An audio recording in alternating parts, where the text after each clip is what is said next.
Jai Guru student, class 8. So our topic is today's history chapter, lesson 11.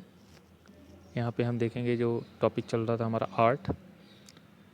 तो यहाँ पे हम बात करेंगे आर्ट के बारे में। तो कला के क्षेत्र में भी ब्रिटिश के समय में बहुत विकास हुआ था। With the British several new art forms, style, materials and teaching techniques were introduced in India. देखा जाए ब्रिटिश के आने के साथ ही बहुत सारे नए कला के रूप, तरीके, स्टाइल, मटेरियल, ये सब टेक्निक, नई तकनीकें सामने आईं। So in the 18th century along with the British traders, और देखा जाए 18वीं शताब्दी में ब्रिटिश जो व्यापारी थे वो जब आए, यूरोपियन आर्टिस्ट, उनके साथ यूरोपियन आर्टिस्ट भी आए आल्सो कम इनटू इंडिया। तो ये जो यूरोपियन कलाकार आए थे भारत में चित्रकारी करने, so the European artist brought with them different form of art. तो यूरोपियन जो आर्टिस्ट थे उन्होंने अपने साथ कला के जो आर्ट की स्टाइल थी अलग अलग, वो अपने साथ लाए। So the most important among them was the idea of realism. तो जो सबसे महत्वपूर्ण आइडिया था कला का, जो सबसे विचार था बेहतर, वो था रियलिज़म, यानी वास्तविकता, यानी ऐसा चित्र बना देना जो कि सामने लगे कि ये वास्तविक चित्र है। So they also introduce use of oil paints. तो ये ज़्यादातर ऑयल पेंट्स का इस्तेमाल करते थे, which made paintings more real, जिससे जो पेंटिंग्स होती थी वो एकदम रियल लगती थी। So beside the idea of the realism, और आइडिया ऑफ रियलिज़म के अलावा the European artist also brought the tradition of landscape painting. फिर उन्होंने लैंडस्केप पेंटिंग ले आनी शुरू की। So the Daniells Thomas Thomas Daniells and his nephew William Daniells, जो डेनियल्स थे, इनका नाम एक थे थॉमस डेनियल और इनके भतीजे थे William Daniell, were the most famous artist who paint different landscape of India. तो इन्होंने भी, जो डेनियल्स थे, इन्होंने भी बहुत सारे भारत के जो लैंडस्केप थे, सीनरी, जैसे भारत के माउंटेन, प्लेट्यूज, इनको बहुत ही बेहतर तरीके से भारत के विभिन्न भागों को प्रस्तुत किया अलग अलग आर्ट से। So the Daniells come to India in 1785। Daniells जो है भारत में 1785 में आए। Together they produced some of the most marvellous painting of British India. और इन्होंने साथ साथ ही एक बहुत ही बेहतर पेंटिंग प्रस्तुत की जो ब्रिटिश इंडिया उस समय कहलाता था उसकी। So another form of art introduce by the European was portrait painting. और एक दूसरी आर्ट थी जो कि यूरोपियन के द्वारा ले आई गई, वो क्या थी? Portrait painting. ये भी एक प्रकार की पेंटिंग होती है। So the portrait were life size image, इसमें लाइफ साइज इमेज होती है, विच लुक रियल, जो कि एकदम रियल दिखती है। So portrait painting was patronized by rich and powerful people. तो पोर्ट्रेट पेंटिंग जो है ये रिच और पावरफुल जो भारत के संपन्न वर्ग था उनके द्वारा ही संरक्षित की जाती थी, मतलब उनके द्वारा ज़्यादा इनको महत्व दिया गया। Indians as well as the British, और साथ साथ उसमें भारतीय भी थे और ब्रिटिश भी थे। John Geoffrey was the most famous European portrait painter during the colonial rule. और जॉन जॉफ्री जो थे ये बहुत ही फेमस पेंटर्स थे यूरोपियन पोर्ट्रेट के, कॉलोनियल यानी जब ब्रिटिश का शासन था, तो जॉन जॉफ्री जो है पोर्ट्रेट पेंटिंग के ये काफ़ी जाने माने चित्रकार थे। आगे देखते हैं इसमें। फिर बिसाइड द अबव, इसके अलावा हिस्ट्री पेंटिंग भी की गई। हिस्ट्री पेंटिंग का मतलब जैसे कुतुब मीनार बनाया गया, देखो जैसे ये बना हुआ है, एंशिएंट टेम्पल बनाया गया, तो इस तरह की पेंटिंग की जाती थी कॉलोनियल रूल के समय, औपनिवेशिक शासन के समय, यानी कॉलोनियल रूल का मतलब ब्रिटिश शासन। तो इस तरह ये भी भारत के जो ग्रैंड्यूर एंड ग्लोरी, जो भारत की महानता, जो शानदार, जो उस समय की जो सीनरी थी भारत की जो थी, उसको भी दिखाया गया। और inspired by the European way of painting, Indian painters try to follow the more realistic style of painting. European के माध्यम से ही नकल, मतलब उनके तरह ही भारतीय जो हमारे चित्रकार थे उन्होंने भी प्रयास किया कि इस तरह की रियलिस्टिक पेंटिंग बनाई जाए। सो पेंटर्स इन मुर्शिदाबाद, कुछ पेंटर्स थे जैसे कि मुर्शिदाबाद और पटना में, were the first to follow the foot step of the European. इन्होंने ये पहले थे मुर्शिदाबाद और पटना के लोग जिन्होंने यूरोपियन स्टाइल को फॉलो किया। सो इन द लेटर ईयर्स, बाद के समय देखा जाए तो राजा रवि वर्मा आए, अ रिनाउंड पेंटर ऑफ इंडिया, ये भारत के बहुत जाने माने चित्रकार थे। फ्रॉम त्रावणकोर, ये त्रावणकोर के रहने वाले थे, was greatly influenced by the European style of painting, ये पूरी तरह से यूरोपियन स्टाइल की पेंटिंग से काफ़ी प्रभावित हुए। इन 1896 में कलकत्ता स्कूल ऑफ आर्ट, जो कलकत्ता स्कूल ऑफ आर्ट खोला गया, वाज इस्टेब्लिश्ड बाय ई.बी. हैवेल, ये ई.बी. हैवेल के द्वारा खोला गया। सो यहाँ पे देखा जाए, he on the other hand encouraged Indian to rediscover the glory of indigenous art, तो इन्होंने भी भारतीयों को प्रोत्साहित किया कि वो जो भारत का जो विरासत थी, जो एक वो खो चुकी है, उसको फिर से रिडिस्कवर किया जाए। जो इंडिजिनस आर्ट था, जो उनकी वास्तविक जो कला थी, उसको फिर से डिस्कवर किया जाए। डॉक्टर अबिंद्रनाथ टैगोर इसी में थे, तो हमारे डॉक्टर अबिंद्रनाथ टैगोर, नंदलाल बोस बंगाल के, and Abdul Rahman Chughtai were the other eminent artist, ये भी कुछ हमारे जाने माने कलाकार थे। Who tried to revive local art, जिन्होंने पूरी तरह से लोकल आर्ट को लोगों के सामने प्रस्तुत किया।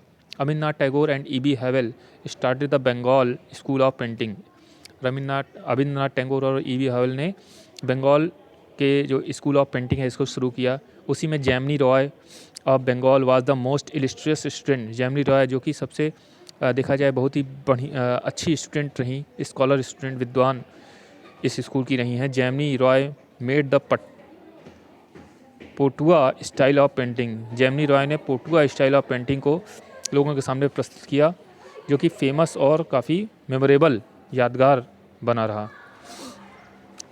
Other important artist of this period were Amrita Shergil, और इसी प्रकार शारदा उकिल, बारदा उकिल एंड आल्सो रविन्द्रनाथ टैगोर, ये सब काफ़ी अच्छे कलाकार माने गए भारत में। फिर बात करते हैं the paintings of this period were also influenced by the national struggle, और इस समय की जो पेंटिंग हुआ करती थी वो राष्ट्रीय आंदोलन से पूरी तरह से प्रभावित थी, जिसमें कि जो तरह तरह के आंदोलन हुआ करते थे उसको भी पेंटिंग के माध्यम से दिखाया जाता था। सो म्यूज़िक एंड डांस की बात करें, music and dance was something which not practised and learned by the upper caste, music और डांस जो कि अपर कास्ट में इसको लोग नहीं फॉलो करते थे। सो पीपुल लाइक उदय शंकर, पंडित भातखंडे, विष्णु दिगंबर, पुष्कर, रुक्मिणी देवी, तो ये सब हमारे कुछ म्यूज़िक और डांस के ये काफ़ी अच्छे कलाकार थे, जिन्होंने अपने कला से लोगों को प्रभावित किया, और उसमें एक म्यूज़िक और डांस को अलग पहचान दिलाई, जिसमें हमारी रुक्मिणी देवी थी, who belongs to the elite class, जो कि एलीट क्लास से संबंधित थी, यानी उच्च वर्ग से संबंधित थी।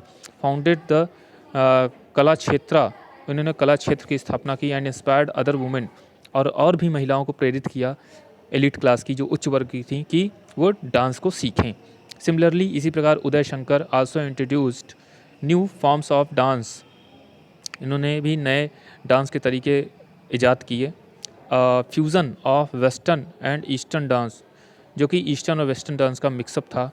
ही performed with Anna Pavlov, a famous Russian ballerina, इन्होंने अन्ना बैलेरियन पावलोव के साथ फेमस जो थी, इनके साथ परफॉर्म किया, जो कि काफ़ी रशियन की डांसर थी।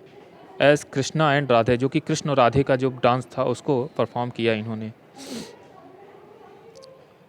इसी प्रकार से इन वोकल म्यूज़िक की बात करें तो पंडित भातखंडे ये थे, and Pandit Pushkar took pains to give a systematic face to Hindustani music, इन्होंने भी काफ़ी देखा जाए तो लोगों को प्रभावित किया अपने डांस और म्यूज़िक से। इन विश्व भारती शांति निकेतन, इसी प्रकार विश्व भारती शांति निकेतन, रविन्द्रनाथ टैगोर जो थे इससे संबंधित थे, शांति निकेतन की स्थापना की। यहाँ पे भी a different style of music inspired by western music known as Rabindranath Sangeet, और एक अलग तरह का म्यूज़िक यहाँ पे सिखाया गया, जिसे नाम दिया गया रविंद्र संगीत नाम दिया गया। आर्किटेक्चर की बात करें, अब यहाँ पे आर्किटेक्चर यानी भवन निर्माण से संबंधित क्या काम हुए ब्रिटिश के समय। The different European colonies power which came to India had impact on the Indian architecture, इन्होंने भी भारतीय आर्किटेक्चर भवन निर्माण की कला को प्रभावित किया। So the act of the British was the जो सबसे जो गहरा प्रभाव पड़ा ब्रिटिश का वो हमारा ग्रेटेस्ट ऑन इंडियन आर्किटेक्चर, भारतीय आर्किटेक्चर पर पड़ा। तो इसी प्रकार देखा जाए they use architecture like the Mughals as a statement of their power and glory.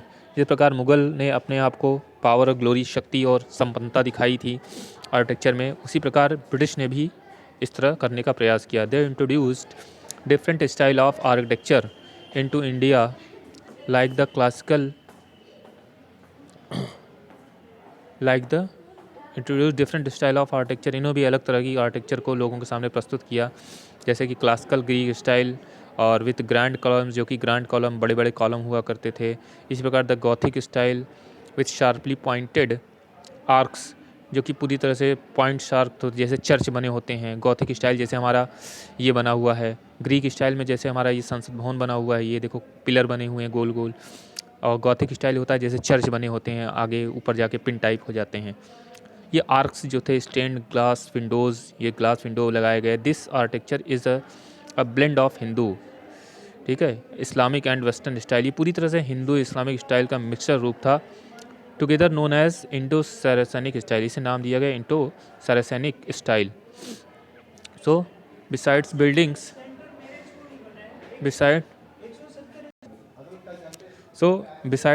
Building के अलावा भी देखा जाए British also built railway station. इन्होंने railway station, post office, rest house, ये सब भी बनाए। इसी प्रकार they also built fort, churches, किले, चर्च, डाक बंगला, स्कूल्स, ये सब भी इन्होंने बनाए, जो कि ग्रैंडियर ऑफ ब्रिटिश आर्किटेक्चर, जो ब्रिटिश आर्किटेक्चर की भव्यता को, महानता को प्रदर्शित करता है। और ये इसको देखने से ही पता चलता है। जैसे प्रेसिडेंसी सिटी, हमारी कुछ प्रेसिडेंसी सिटी बनाई गई, जैसे मद्रास, बॉम्बे, इसी प्रकार कलकत्ता एंड न्यू दिल्ली, ये सब हमारी डिज़ाइन की गई थी ब्रिटिश के द्वारा ही। केस स्टडी यहाँ पे देखते हैं चेन्नई एंड मुंबई। तो चेन्नई की बात करेंगे यहाँ पे, Madras as on one of the presidencies has some of the best example of British architecture. Madras देखा जाए प्रेसिडेंसी के बारे में, तो ये ब्रिटिश का एक बहुत अच्छा एग्जांपल है आर्किटेक्चर का।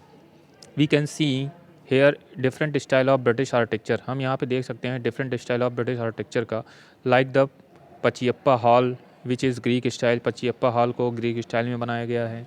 The San Thome basilica in Gothic style में बनाया गया है। And the Madras high court in the Indo Saracenic style में बनाया गया है। So all these buildings had typical features of the British architecture. जितनी भी ये ब्रिटिश बिल्डिंग बनाई गई, ये ब्रिटिश आर्किटेक्चर का एक अलग तरह का एक बेहतर नमूना प्रस्तुत किया है इन्होंने। स्टाइल लाइक डोम्स, मतलब इसमें डोम्स, कॉलम्स, आर्क्स सब हैं, स्टेन ग्लासेस, तो ये सब पूरी तरह से बनाया है इन्होंने। मुंबई की बात करें तो Bombay has imposed British architecture. Bombay में भी ब्रिटिश आर्किटेक्चर को पूरी तरह से लगा दिया गया, मतलब बनाया गया है। इन 1864 Bombay was rebuilt on a grand scale. 1864 में बॉम्बे को बड़े स्केल पे तैयार किया गया नए तरीके से। Among the buildings in Victoria Terminus, इस तरह कुछ जो बिल्डिंग है Victoria Terminus, university of Bombay, the town hall and the gateway of India. The Victoria Terminus is now a heritage building. Victoria Terminus इसमें हेरिटेज बिल्डिंग हो चुकी हैं। इसी प्रकार और देखा जाए most of the buildings of the Bombay are of Gothic style. बहुत सारी बिल्डिंग जो हैं इसकी गॉथिक स्टाइल की हैं। इन द 20th सेंचुरी की बात करें तो some Indo Saracenic style building were also built. तो 20th सेंचुरी में भी इंडो सैरासनिक स्टाइल में बिल्डिंग बनाई गई। Among them the general post office में हमारी थी, जैसे जनरल पोस्ट ऑफिस जिन्हें GPO बोलते हैं, was the first to be constructed in the stage, सबसे पहले इस अवस्था में बनाई गई। Other Indo Saracenic style building are the prince of Wales museum. और दूसरा जो इंडो सैरासनिक स्टाइल की बिल्डिंग बनाई गई वो थी Wales of museum, the gateway of India and the institute of science, ये सब बनाई गई। तो ये सब जो है ब्रिटिश के द्वारा बनाई गई बिल्डिंग हुआ करती हैं। So even today after several years, आज भी कई साल हो गए, these buildings continue to be an inspiration for generation to come. और आज भी ये बिल्डिंग जो है आने वाली पीढ़ियों को एक प्रेरणा देती हैं कि भविष्य में भी इस तरह का निर्माण होता रहे बेहतर तरीके से, एक अलग तरह का और नया आर्ट जो हो उसको लोगों के सामने प्रस्तुत किया जाए। तो बच्चों ये चैप्टर यहाँ पे ख़त्म होता है। इसकी एक्सरसाइज और क्वेश्चन आंसर तुम लोग को अपने से करना है, ठीक है, और इसको हमें PDF बना के ग्रुप में सेंड कर देना, जिसका क्वेश्चन आंसर एक्सरसाइज होता जाए। तो आज के लिए बच्चों इतना ही। जय गुरुदेव।